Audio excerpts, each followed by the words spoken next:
We all are facing a pandemic situation in the world right now, which has made our life difficult at present. Do you guys love dance? We all have soft corner for dance, whether be it the dance at the wedding party or the after party dance. But just imagine if dance was a plague, an epidemic situation. Yes, the activity which is considered as an exercise was once a plague. Let's see how. Hey guys, welcome back to my channel. Today is Friday and I'm here with Facts Friday. The dancing plague or dance epidemic. In the year 1518, it was a case of dancing mania that occurred in Strasbourg, now in France. So the incident started with a woman named Frotrofia in the year 1518. It was 14th of July when she stepped into the street and began dancing. She seemed unable to stop and she kept dancing until she collapsed from exhaustion. But after resting, she resumed the compulsion and began dancing again. And she did this for days. And within a week, more than 30 people were similarly dancing. By August, the dancing epidemic had claimed as many as 400 victims. There were 400 people affected by it. And there were no other explanation for the phenomenon. Local physician blamed it on the hot blood and the people kept going long past the point of injury. The city authorities were alarmed by the ever increasing number of dancers and many dancers collapsed from the sheer exhaustion.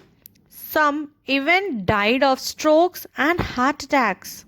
So, you can't believe me, right? But let me assure you that this event is well documented in 16th century in the historical records. And this event was the most thoroughly documented and probably the last of the several such outbreaks in Europe.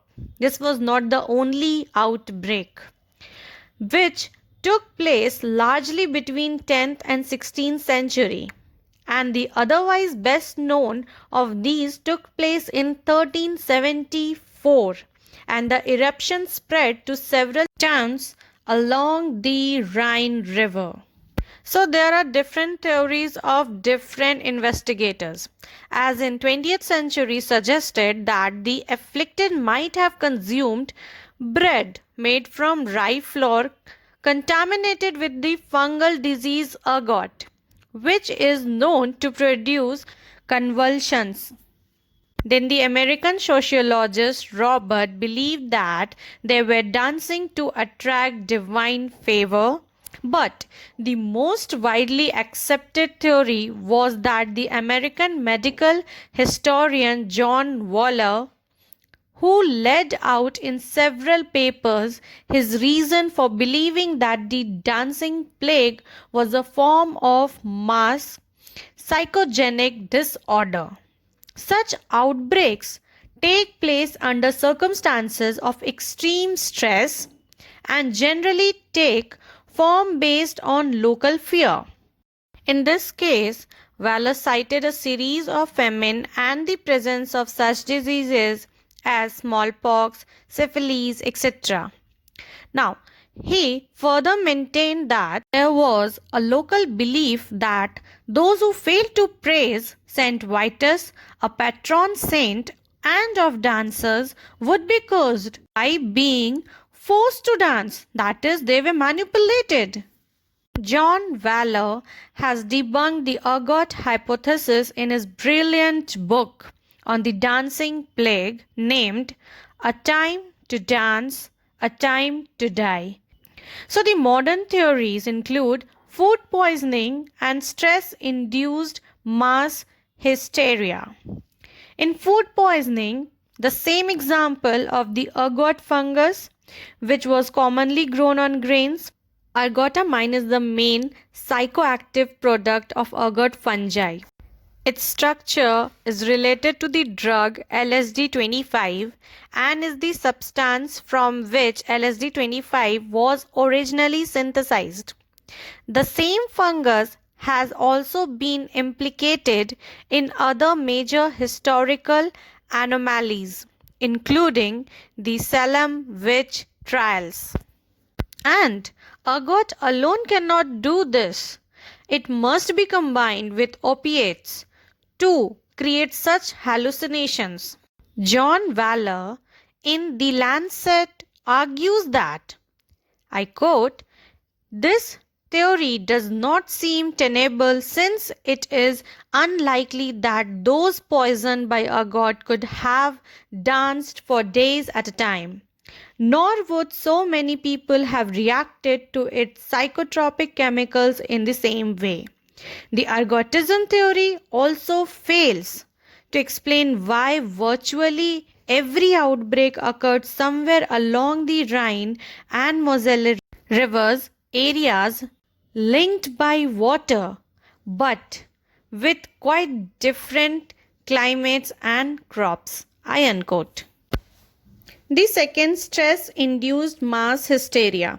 This could have been a florid example of psychogenic movement disorder happening in mass hysteria or mass psychogenic illness, which involves many individuals suddenly exhibiting this bizarre behavior.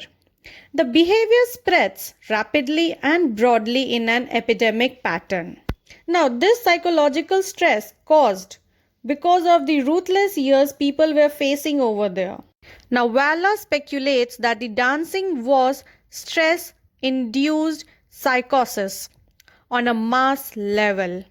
Since the region where the people danced was riddled by starvation and disease, and the inhabitants tended to be superstitious. 7 other cases of dancing plague were also reported in the same region during the medieval era. Now, this illness could have created a chorea, derived from a Greek word that means to dance. That is, a situation comprising random and intricate unintentional movements that flint from body part to body part. So guys, do you see that there was a dancing mania? Now, my dear friends, we all love to dance. And sometimes we also feel like dancing a non-stop dance. We can dance for the whole day, whole night.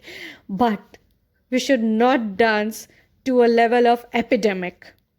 We can also go into a dancing mania situation, but that is not the matter, I'm telling you.